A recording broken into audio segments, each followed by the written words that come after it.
I rise on a matter of personal and The collective good lady privilege. senator has indicated that she's rising on a matter of personal and collective privilege. We recognize once again Senator Amy Marcos.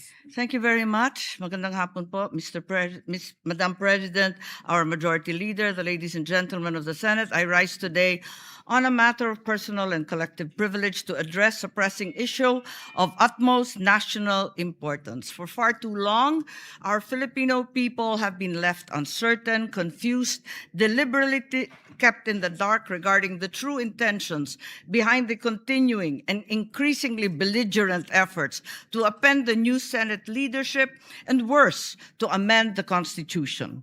The Filipino people deserve clarity. The Filipino people deserve honesty, and above all, the Filipino people deserve at least the truth. Madam President, today I will not rely solely on my own words. I will present before this chamber a short video containing documentation, footage, and statements directly connected to the ongoing efforts toward term extension and charter change.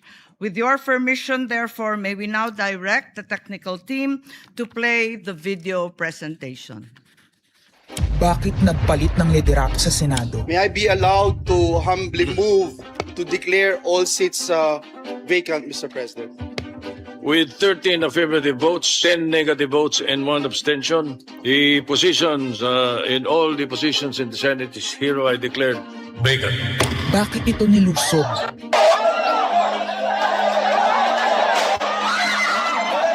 Bakit patuloy ang pananakot? Talagang garabalan, obvious na obvious, iniisa-isa ang majority. Bakit may panggigipit? Pinakakasuhan ng Ombudsman si Senator Rodante Marcoleta ng plunder at indirect bribery. Bakit may pambabaluktot ng kwento? Nililito nila ang publiko. Ang kainan ay naganap alas 4 ng hapon. Ang barilan alas 7. Pinagmamalaki nilang may nangangamusta. Si Camille Villar ang unang nag-update. Saka sila nagsi-reply. Last convo, 4 p.m. Next chat, 10 p.m. Bakit may demolition job? Bakit may pait? Bakit hindi matanggap? Napakaraming bakit. At narito ang mga sagot. Pero bago ang katotohanan, wasakin muna natin ang kasinungalingan. I, Alan Peter Shram Cayetano, having been elected to the position of Senate President, Hindi nagpalit ng liderato para sa impeachment. Hindi totoo ang pinapakalat ng mga nabulaga. Ito this time, medyo nagkabulagan. Ang impeachment ay labanan ng numero. Hindi ang mga Duterte aligned ang dapat mangamba, kundi ang mga sa umpisa pa lang ay may hatol na. Ang sinasabi, sir, ng ibang mga kritiko, itong Senate leadership shake-up ay tungkol lang daw sa impeachment. Lahat na i-connect. As I told you, may 12 kami. Si Bato is 13. So kahit nawala naman siya, ang pinag-uusapan dito is whether or not you will be able to get 16 votes. Hindi siyang pagmumulan ng 16 votes. Wala siya doon eh. 12 kami. Bakit kami magkuku? May 12 na kami kung ang pinag-uusapan lang natin ay impeachment. Actually, 9 lang ang kailangan para ma-dismiss. Yes, 12 kami. So it's more than the required votes. But that's not the point. Ang ano kasi, pinipilit nilang i-connect doon. Kaya ako natatawa. Where is the connection there? Gusto pang ipa-inhibit ang mga tinatawag nilang Duterte-aligned senators. Nananawagan pa ng partial kuno at pagiging patas. Pero sa publiko, may mga pahayag na hindi makakatakas. While VP Sara is in power, the threat of a full-blown Duterte comeback is still a very real and present danger. Bakit ganito ang desperasyon? Bakit hindi maikubli ang gigil? No. Bakit natataranta ang lahat? Mr. Speaker, I move to endorse to the Senate the resolution setting forth the articles of impeachment. Narito ang pagsisiwala. Noong April 22 sa Soler, nagkita si Tito Soto at House Speaker D para pag-usapan kung ano ang papakialaman sa 1987 Constitution habang nakaupo si Bongbong Marcos. Kasama ni House Speaker D ay si South Cotabato Congressman Ferdinand Hernandez. Kasama ni Soto ay ang dating Senate Secretary na si Mark Mendoza. Conas! ang gusto nilang mode ng charter change. Muling isinusulong sa Kamara ang charter change o pag-amyenda sa konstitusyon sa pamamagitan ng Constitutional Convention. Is something big brewing inside the government to claims of a possible no-election scenario? Ang pag-aamyenda ng konstitusyon sa pamamagitan ng Constituent Assembly. At para makakuha ng suporta sa Senado at sa Kongreso, ito dapat ang mga nilalaman. Dapat ma-extend ang termino ng mga senador at congressmen na mawawala na sa pwesto by 2028. Ang eleksyon sa bawat senador ay magiging by region. Nagdiskusyon sila kung 2 o 3 senador per region.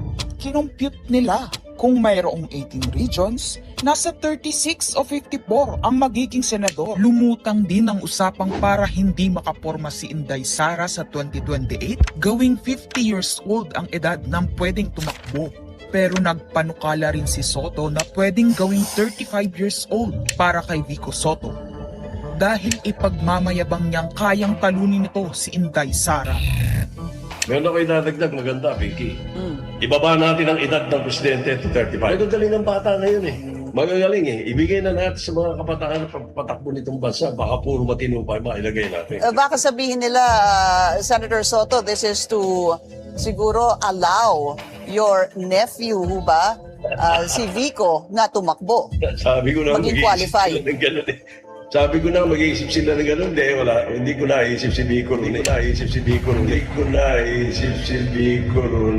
Ang impormasyong ito ay mula mismo sa kasama sa meeting. Kasama din nila ay isang congressman, isang gobernador, isang retired military officer, isang dating may mataas na katungkulan, at 5 mula sa private at business sector. Kaya ba binaliwala ang panawagan ng taong bayan? Kaya ba binaliwala ang paalala ng Iglesia ni Cristo? Hindi po nagbabago ang bilin ng Iglesia ni Cristo, Nelson, na ang Iglesia ni Cristo po ay tutol sa impeachment. Kaya ba nagtatapang-tapangan ang mga umaastang bida sa ginagawa nilang tunay na drama? Kaya ba nila sinasabing hindi sila natatakot sa eleksyon ay dahil alam nilang walang eleksyon na magaganap? Hindi po kami natatakot sa susunod na eleksyon. At ang boto sa impeachment ay refleksyon ng boto sa pagsira sa 1987 Constitution. Pabor ang karamihan sa mga pagbabago sa saligang batas, lalo na sa usaping ekonomiya. Ngunit kung papakialaman ng iilan ang konstitusyon para maghari-harian at para sa pansariling kapakinabangan, makapwesto ng matagal o mailuklok ang kamag-anak, humanda kayo sa galit ng bayan. Ang pagpapalit ng liderato sa Senado ay hindi kakaiba. Ito ay nakabase sa prioridad at gusto ng mga senador. Bumabahana ng ebidensya laban kina Bongbong Marcos, Liza Marcos, Sandro Marcos at Marvin Romualdez. Kailangan ng may bayag sa Blue Ribbon Committee. Ipinangako na sa mga korap na mambabatas ang perang malilikom sa 2027. 2028 national budget. Dapat pigilan. 2028, alam natin that's the election budget. And it was assured to the congressman, this will also be the CONAS budget. Nagiging isa ng malaking sindikato ang pamahalaan. Sinusuportahan ito ng mga dating kalaban, mga tinulungang manalo noong nakaraang eleksyon, mga may galit sa nagdaang administrasyon. Lahat sila kasama ng pinakamalaking troll farms at ilang bahagi ng mainstream media ay pinagagana ng 2 bagay. Pera galing sa korupsyon, galit sa mga Duterte. Mahalaga ang liderato ng Senado para sa mga korap at nakasandal sa mga buwaya ng kapangyarihan.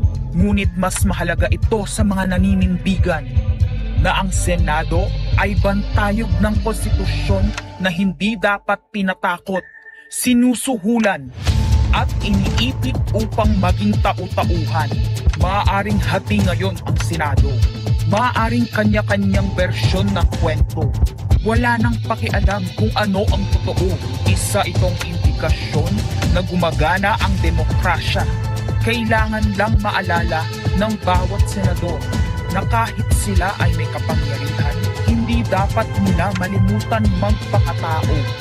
Sa kabila ng lahat ng problema, pinakamababang halaga ng piso sa kasaysayan, mataas na bilihin at gasolina, kawalan ng trabaho, halos wala nang makain, nagpapakamatay na mga magsasaka.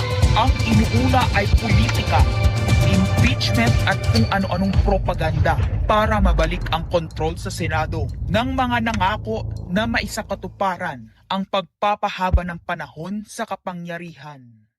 Kung magde-deny yung mga nandoon sa meeting na yon at pabubulaanan yung aking sinabi, then sasabihin ko kung sino ang nagsiwalat sa amin. Kasi magugulantang ang buong bansa pag siniwalat ko kung sino yung nagsabi sa amin.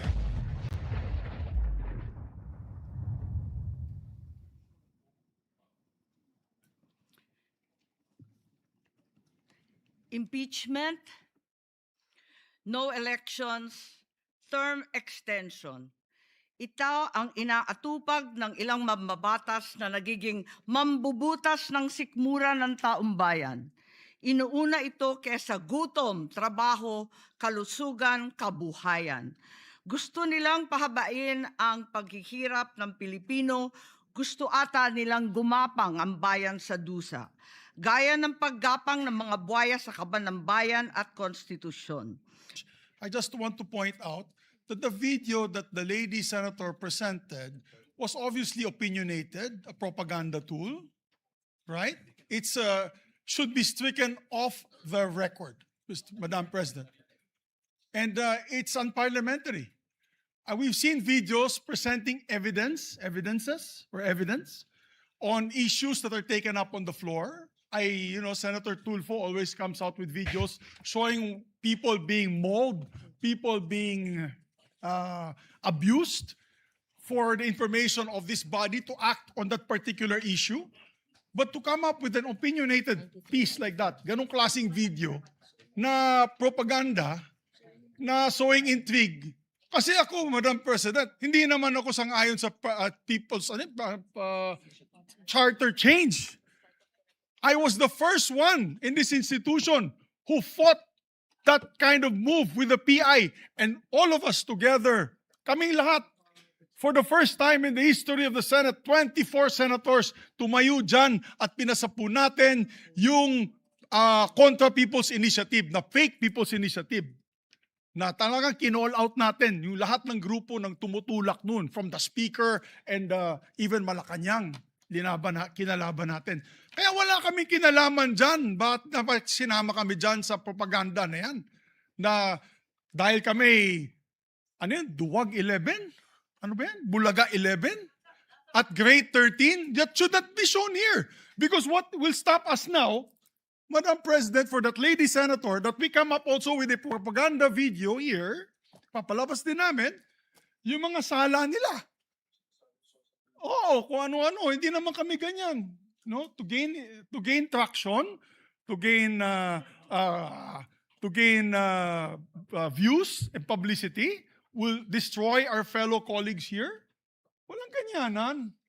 Hindi ako nagagalit. Kilala niyo ako. Ako pinaka-amiable dito. Mahal ko kayo lahat. Pero hindi tama yung pangyayaring iyon. Hindi ba? Kung galit po kayo, magsalita po siya dyan, mag-aalis siya sa gobyerno niya. Mag-aalis siya sa kapatid niya. Murahin niya kapatid niya. Pero wag naman niya idamay yung mga tao na walang kinalaman dyan. Katulad yan, never ako kinausap ni Senate President Soto. Never ako kinausap ng mga kasamahan ko dito about charter change. Kasi alam din nila, tutol ako. Tinanong ko din sila, wala silang kausap, wala silang kinalaman, wala silang alam sa charter change. This whole group is just nodding, shaking their heads. There is no such thing. Inday-badiday na ba tayo dito sa Senado? Kaya nga sinasabi, we're a circus. I apologize to those who are watching. They think we're a circus. We are a circus because this type of language that we are pushing in this August chamber, it's unparliamentary, Madam President. It is unparliamentary. And I'll tell you now, these people here, ladies and gentlemen, in this body, are not in favor of any amendments to the Constitution. We just want to bring back the integrity of this same chamber. Cannot we discuss that as a group, as a body, that we fight for our integrity, for the good name to be brought back, for people like Jokno, people like Tanyada, people like Aquino, people like Salonga, even Frank Drilon, people like Miriam Defensor Santiago, Joker Arroyo, who stood here for what was the best times of our institution. Have we forgotten that and we've made it already like a circus? Madam Chair, I do not agree. Because I'm not Macamarcos. I'm not, so when you come up with a propaganda tool like that, hitting all of us, it makes us look that we are, nasa panig po kami ng mali at nasa panig po kami ng mga demonyo. Diba? May panindigan po kami lahat dito, Madam President. So therefore, you can see my passion on this. I move to strike the horrible propaganda video off the records of this great institution, Madam President.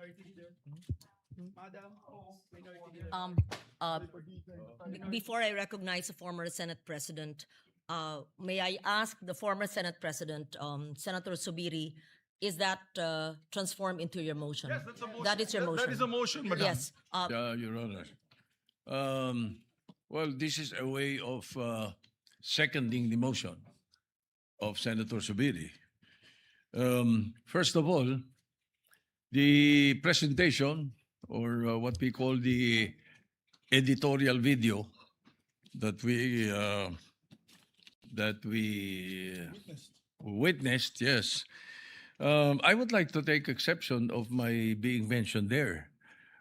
Parang lumalabas na parang lahat ng narinig nila or nakipag-meeting sa akin ang speaker o kung sino pa, parang pumayag ako. Sana tinanong nila yung source nila, pumayag ba ako? Yung mga binabanggit na idea, I did not even mention it to any member of the Senate. Tungkol doon sa mga ideas of, let's say, a regional Senate and all that. Itong mga idea ng mga tao to eh. Di ba? Kung nakikinig ka, narinig mo yung idea, ikaw ba'y sumang-ayon na? Dahil narinig mo? For example, in my case, I have never been in favor of charter change. Never. From the day I became a senator up to the present, ang dami namin pinagdaanan dyan. Ang mas gusto ko, CHA. C-H-A, not charter change. Ang kailangan natin, CHA, character change. That is what we need. Kaya kung merong, let's say, may idea ang Speaker of the House, gustong kausapin ng Senate President at sinasabi nila, meron silang mga membro, ganito, idea ganito, nag-idea ganito, ay ibig sabihin ba nun, mali na kagad ako dahil narinig ko? Ano? Did I agree? Ang sabi ko pa nga, if we're going to change or amend, not change, amend, ang nabanggit ko. If you're going to amend the Constitution, baka ako pumayag sa isang bagay lang, sabi ko. At yun kumbaga sa in jest ko pa sinabi. Sabi ko, ibaba natin ang edad. Bakit sa Amerika, 35 years old ng presidente? Ang senator, 30. Bakit sa atin 40 and 35? Kaya mali pa rin yung sinasabi doon sa isa sa comment sa the distinguished lady na sinasabi, gusto ko raw iakyat into 50 para ma-disqualify doon sa Sara Duterte. That's not true, Mr. President, Madam President. That's impossible. I never said that. Di ba? I have nothing to do with the proposal for any elections of Sara Duterte in 2028. For all you know, I might vote for her. Di ba? Ano pa yan Hindi pa pwedeng porque pinag-uusapan, narinig mo, yun na kagad. At saka lalabas dito na para bang ako nakikiisa. I have nothing to do with the allegations of Chacha. I heard the proposals. I never brought it up to my colleagues, any one of them. Hindi ko binanggit As a matter of fact, there was one time na sinasabi yung meeting daw namin, Senator Lacson was there. He dropped by because he had the board meeting. Tapos sabi ko, tama-tama, nagkamali siya ng pasok. Andun lang kami. Well, it's not a room. It's just the VIP area that's open, very open. Sabi ni Senator Lacson, anong ginagawa nyo rito? Nagkamali ako ng pasok. Hindi, sabi ko, nagkwentuhan lang kami. Sabi ko, at tinanong ko pa siya, ilan ba yung kwartong pinapagawa sa new Senate building? I even asked him that. Bakit? Sabi niya, why? Ito kang kako, yung mga congressmen gustong gawing regional. Gusto nilang gawing 36 ang mga senador. Sabi ko, tatanong ko kung kakasya ron. We were joking. So yung mga source na nakikinig ng mga kwento, parang they make it sound sinister. Mag-ingat po tayo sa mga ganong kwento. Hindi ko sinasabing hindi nangyari. Nangyari. Yung nag-usap kami, nakita kami. As a matter of fact, you will not be surprised. You should not be surprised if I often see Bojidi. Because Bojidi is my golf mate. Ang mga golfing friends namin, every now and then, nagkaka-dinner kami. And during that time, na pinag-uusapan nila yung na binabanggit na nag-meeting daw kami dahil sa Chacha. Parang ganun ang dating eh. That's not true. Ang talagang topic namin was the new TW777 of Honma Meres. It's a new set of clubs that Speaker Boji was telling me that he wanted to buy it, asked me if I tried it already. Kami mga golfing buddies na grupo. Even Dom Mendoza was there because Dom Mendoza is NPC also. He's the Secretary General of NPC. So pagka nakikita-kita kami, almost, every 2 weeks? Every month, we have an NPC meeting. We always miss you, Madam President, because you seldom attend, So hindi dapat masamahin kung nag-uusap-usap ang mga politiko, kung may mga idea mga politiko. That's why I really take offense. I take exception to what was presented. But I don't care about what the other mention or the other things that were mentioned. But as far as the issue of my involvement in Chacha is concerned, I vehemently deny. Definitely, I have nothing to do with that. And I second the motion of Senator Subiri that the editorial video should be stricken off the record because it appears na parang mayroon tayong sinister na plano na kasama kami. Kiko Pangilinan, we recognize. Thank you, Mr. President. I likewise support the and second the motion to strike off the record the video, Mr. President. Clearly, disinformation has no place in this chamber, Mr. President. Sowing of intrigues has no place in this plenary hall, Mr. President. Fake news has no place in this plenary hall, Mr. President. And I say this by presenting the facts, Mr. President. This representation was chairman of the Constitutional Amendments Committee from August 12 until May 11. And the records will speak for itself. Sabi nga nila, we should seek the truth from the facts and not from disinformation video propaganda. What are the facts? From August 12 until May 11, Mr. President, the Committee on Constitutional Amendments never held hearings on constitutional change. That in itself is proof, Mr. President, that this haka-haka, this conspiracy to commit or to amend the Constitution for whatever reason, self-serving, term extension, NOEL, etc. These are lies, Mr. President. At least in this plenary hall and in this chamber, the Senate did not entertain charter change under my watch as chairman of the Committee on Constitutional Amendments. For the record, Mr. President, and I support the striking of the record, that it be stricken off the record, Mr. President. I second the motion to strike that off our records, that video presentation presented earlier, Madam President, because, Madam President, all senators of this chamber, be it the majority, be it the minority, we need respect or we deserve respect, Madam Chair. We must not tolerate presentation of unparliamentary acts. Yung ating institusyon, Madam Chair, isisirain doon po sa video presentation. Nasisira po yung ating institusyon. And what we're trying to do, Madam Chair or Madam President, instead of trying to regain yung credibility of this Senate, ano na lamang po at babanatan po natin mismo ang ating institusyon. Wala pong iniwan yun, Madam President, na sisirain po natin ang sarili nating tahanan. Mabuti po sana kung facts-based po yung mga iprinisit na kanina. Haka-haka lamang po. Akala ko nga po, fake news yung pinapanood ko, which I believe is fake news, which I believe is just an opinion, an idea of one person or one group, Madam President. I think, so I therefore seconded the motion that that video recording be stricken off the records of the Senate. Thank you, Madam President.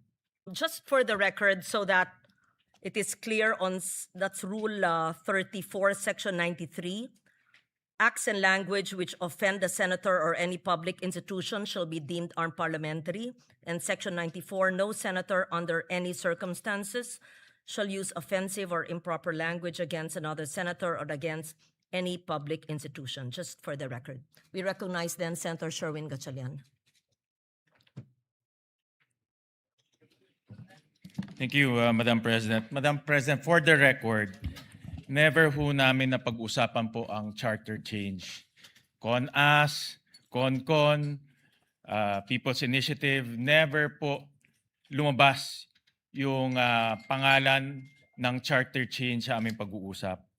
Nag-uusap po kami tungkol ho kung paano ho natin maiayos ang mga problema ho ng ating bansa. Higit sa lahat, paano ho mabalik ang tiwala ng taong bayan sa ating institusyon. Aminado ho tayo, pag tayo po ay umiikot sa buong Pilipinas, nakakausap po natin ang ating mga constituents, marami hong nagulat, maraming nagalit, at marami hong nadismaya. At ito ay hamon sa ating lahat, hindi lang po sa ating Senate President, kundi sa ating lahat kung paano ho tayo magtutulong-tulong, maibalik po ang dignidad at respeto ng taong bayan sa ating institusyon. Kaya mga kasama, itong mga lumalabas na video na ganito, hindi ho ito nakakatulong. Bagkus, ito rin po ay magkakaroon ng negatibong epekto sa pananaw po ng ating mga kababayan sa institusyon na mahal ho natin ang gusto ho natin protektahan.